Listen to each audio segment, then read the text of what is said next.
क्या आप जानते हैं, जो चीज हम छोड़ देते हैं वही हमारे पास बाकी रहती है। जिंदगी में सब कुछ है, दौलत, ताकत, लेकिन सुकून क्यों नहीं? ये रेत की तरह है, उसे थामने की बजाय बहने दो। ये मुट्ठी भर रेत जिंदगी का वक्त है, और क्या मायने इसके? और जितना ये फिसलता है उतना ही सबक देता है। देखो, ये रेत दुनिया की तरह है, वक्त के साथ गुजर जाती है। आप क्या कह रहे हैं? तो मेरा वक्त भी खत्म हो रहा है? सबका वक्त आता है, अहम यह है कि आप उसे कैसे इस्तेमाल करते हो। तुम रेत को थाम नहीं सकते, वक्त की तरह बह जाती है, उसे बस महसूस कर सकते हो। मैं समझ गया, मुझे एहसास हो गया। अपनी विरासत को मत भूलना, इसे अपनी दोस्ती के साथ बंधना।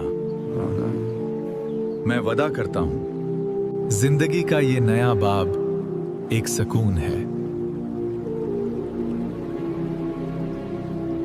अब जल्दी से फॉलो करें और वीडियो को अपने फ्रेंड्स के साथ शेयर करें। शुक्रिया। जी जरूर, शुक्रिया बाबा।